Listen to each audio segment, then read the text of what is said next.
So today we are doing a post-run stretch, okay? It's why I'm in my trainers. We don't have a yoga mat because I will be doing this outside, on the pavement in the front garden, wherever, okay? So it doesn't necessarily need a yoga mat. We're coming straight from our run and we're going to make sure we stretch and loosen all the parts of the body we've just worked. Now, go with me on this one. We're doing downward dog on a wall, okay? So we're finding a wall, we're pressing our hands to the wall and we're coming into a right angle position.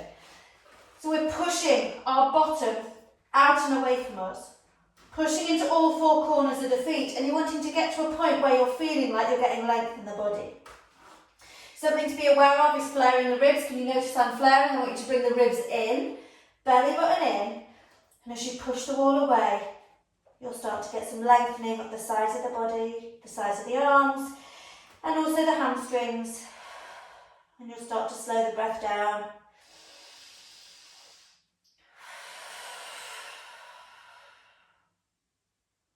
And to come out of this one, we walk the feet slowly towards the wall. Some of you might feel lightheaded, so you go really, really slowly, and you come to a standing position. So we're going to come straight into a ragdoll forward fold. So for this one, feet are hip distance apart or wider. We fold all the way over and we bend the knees a lot. We're grabbing opposite elbows with the hands and we let the head hang down. Letting the head relax, we're starting to wiggle the toes. Push into the heels, push into the outside edges of the feet and push into the inside edges of the feet. Just starting to notice how we're feeling in the back. We're wanting to get space between the vertebrae. Our lower back gets decompressed when we're running and we're pounding the pavements. So let's relax the head and keep those knees bent. We're going to inhale, lift and lengthen, hands on the shins. The belly button is in and we're lengthening the spine, sticking the bottom out. And then we exhale, fold. Hands hang down. Grab the opposite elbows again. We're going to inhale, lift and lengthen through the sides of the body. Belly button in, use the glutes. Exhale, fold. Wonderful. Less fun. Left hand comes on the floor outside the right foot. We inhale, lengthen through the spine, and we exhale, reach the right hand to the sky as we lengthen that right leg. Inhale, long spine. Exhale, right bottom up to the sky. We're stretching the IT band. Exhale, other side. Right hand in front of left foot. We lengthen the left leg. Most important thing is we lengthen the spine. And then come into the safe twist as we push the left foot down. And access that IT band. Lovely. One more on each side. Right hand up, right leg long. And down, other side. Yes, we're thinking about our IT band, but we have to be safe in our thoracic twists, hence the long spine. And exhale, fold. Wonderful, wonderful. So, letting the head hang heavy, we're going to roll the body up, little by little by little by little. And coming all the way up. Taking a side stretch now, so I call it catwalk pose.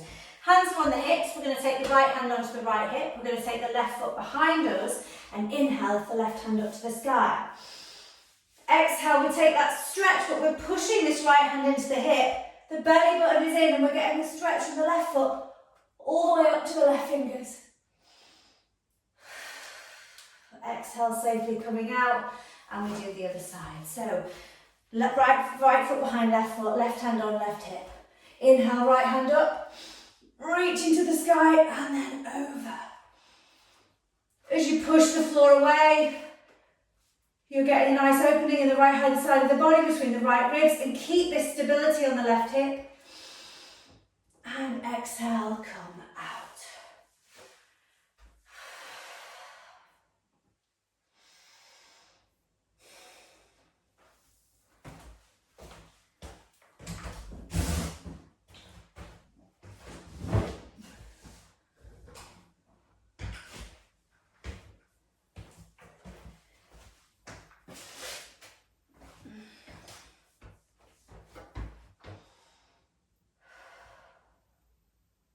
So from here we're going to do a lunge, we'll go straight into it. I often do this on the grass. Right foot forward, left leg back, runner's lunge, okay? So we're keeping this buoyant. Now if you've been to classes with me, you know what I'm going to say posture. Because getting that spine long, it's going to get that deepening of the hip naturally, and you're keeping that nice, lovely long spine. Wonderful. Lengthening the leg and bending the leg. Lengthening the leg and bending the leg. Lengthening the leg, bending the leg, shoulders are soft, and we gently take the left knee onto the floor.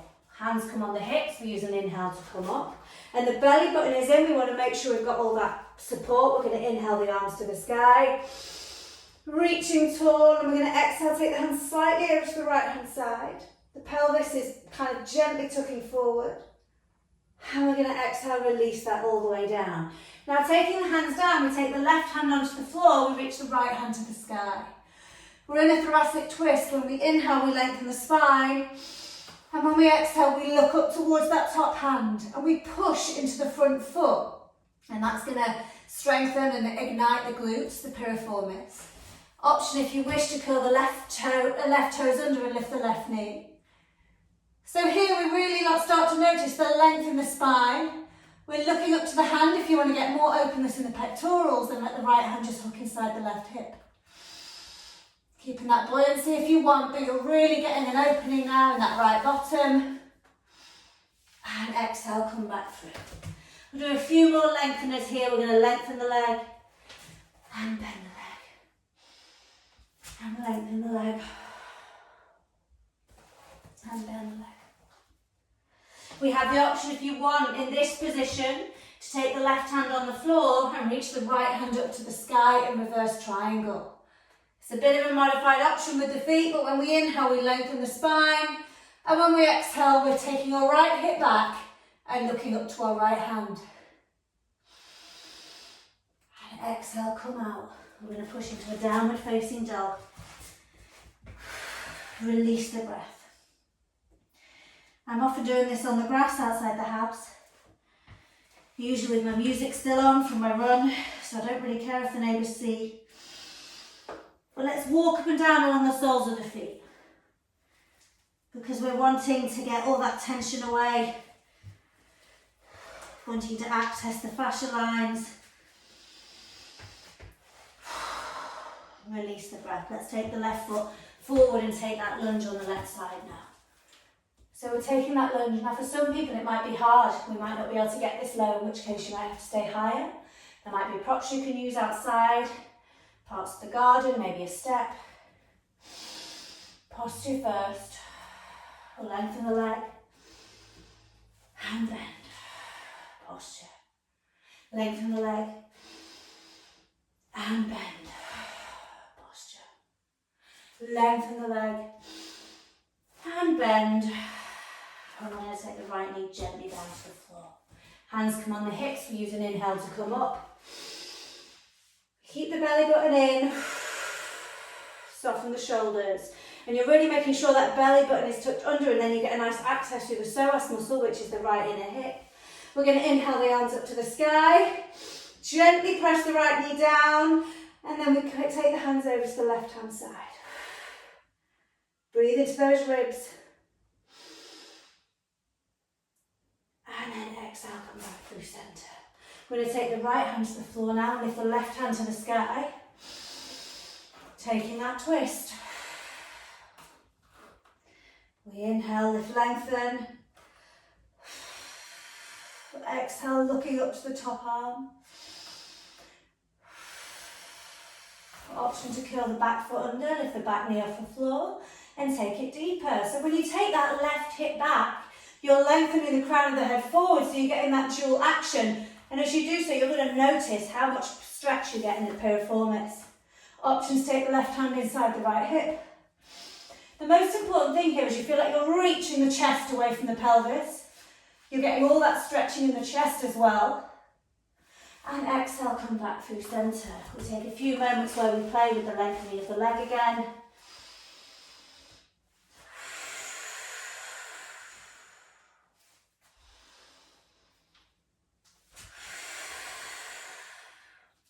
Option to play with a reverse triangle. Inhale, lengthen through the spine, and on the exhale, take the left hand to the sky. And that left hip draws back. Gaze eventually goes to the top arm, but if you can't make it, that's fine. Look wherever is comfortable on the neck.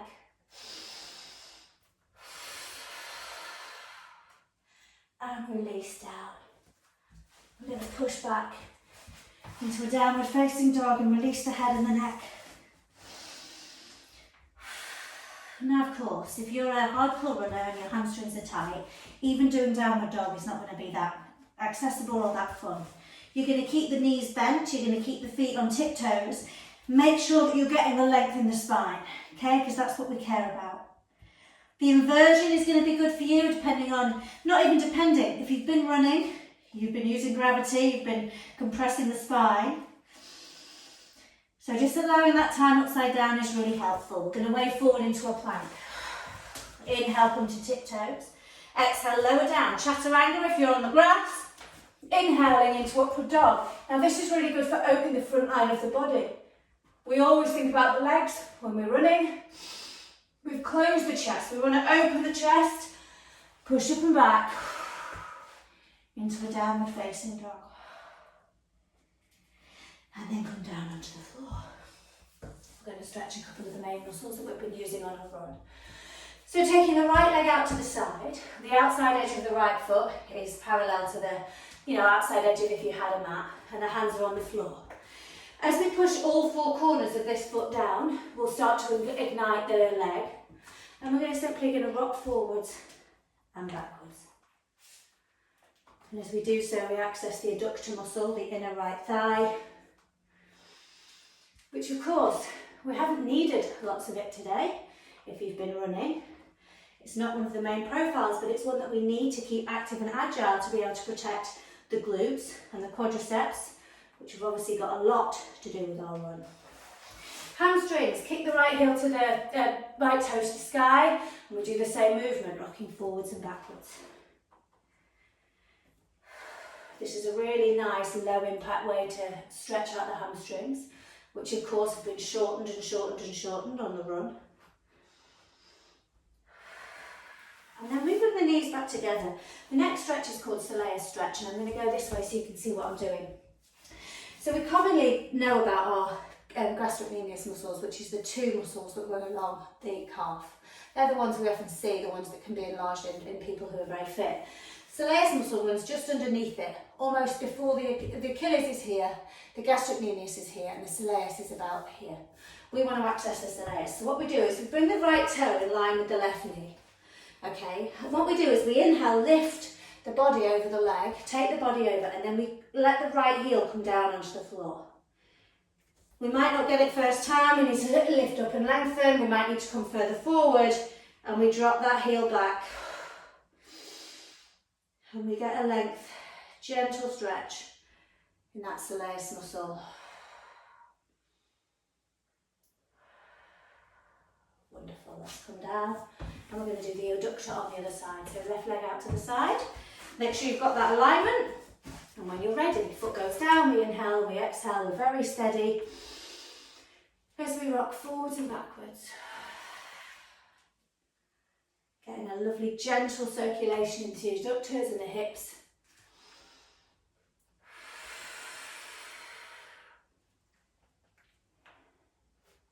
And we do the hamstring. So the toe goes to the sky, and we're rocking forwards and backwards, and we're getting that lovely stretch as well.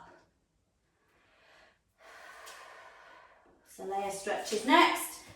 Toes come in line with the knee, come up onto tiptoes, inhale, lengthen here, and on the exhale, bring the heel down. Sometimes it takes a bit of tweaking. Yes, I've heard the jokes if I don't have a soleus. You do. It might take a few goes, so don't worry. I always think of these kind of stretches as not just lengthening the muscles that are chronically shortened, but you're boosting circulation. You're telling the brain to send blood there. You're telling the brain that that part of the body is still being used. You're telling it to still please make sure it's catered for. From here, we're going to come into Malasana pose. Okay, so feet are wide, toes are wider, and we come down into Malasana stretch. Now I know this won't be overly accessible for a lot of people, okay? So if this is too deep, Go into a higher pose, and you're pushing into all four corners of the feet. You'll be using your glutes. We just want to take a few breaths with the hips being in external rotation, because of course we've spent so much time with our legs going forwards and backwards, and our joints being in constant flexion and extension. From here, we want to get a thoracic twist, but remember what we said, when we're running, we're kind of looking forward, then we're looking down, we're hunched. We're going to take the left hand down onto the floor, hooking the left elbow into the left knee, and we're going to inhale, open the right hand out behind us, and get all that space in the chest. Exhale, come forward, right hand comes inside the right leg, we inhale the left hand back.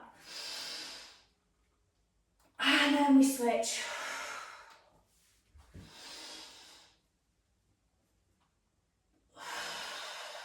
One more.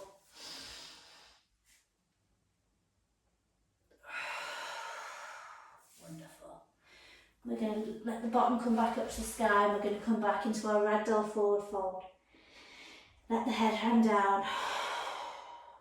Just walking up and down with those feet, with those hamstrings. I'm going to walk the feet far apart. Wide-legged forward fold. Now the heels are further away than the toes here. Okay, so make sure you've got that heel sticking out. It protects the lower back. We inhale, lift, lengthen. Now you might need to bend the knees a lot in this pose. Bend the knees if you've got tight hamstrings, and we fold. Now you might keep the knees bent in this pose. That's fine. Every time we inhale, we lift, lengthen. Stick the bottom out. Exhale, fold. And if you want to, reach the hands in front of you, and it's like you want to stick your bottom on the wall behind you. Softening the shoulders. Pushing into the floor with the feet. Not only are we getting length in the hamstrings, but we're getting length in the body from the hips to the fingertips. Big inhale.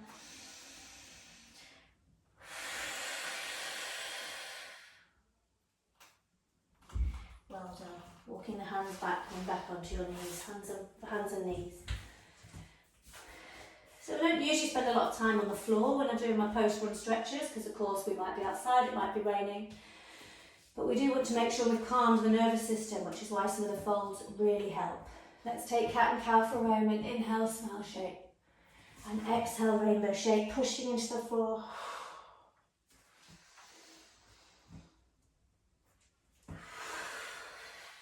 Really push the floor away. And then we're going to take jungle cat. So wiggle the spine.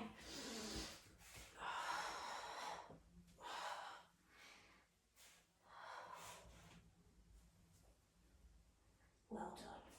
And we're going to come into a forward fold now. Feet hip distance, just like we started, and let the hands hang around the elbows. And let the head hang down. Pushing into all four corners of the feet, take a big inhale and expand through the sides of the ribs. And exhale, fold. Enjoying the length and stretch in the sides of the body, in the back, and the hamstrings. Notice the more you push the floor away, the more enlivening you get of those muscles that we're stretching. I'm going to release the hands. Rolling up really steady. The rule is we push all four corners of the feet down and we really push the floor away, and that's going to help us keep steady and safe and stable as we roll our body up, vertebra by vertebra, all the way to standing. Well done. Don't know about you, but I feel much better after my run. We're going to inhale, reach up, and exhale, hands come down. Well done. Well done. I hope that your thighs and your bottom don't hurt quite as much tomorrow. Then come back to this whenever you've had a run and need a good stretch.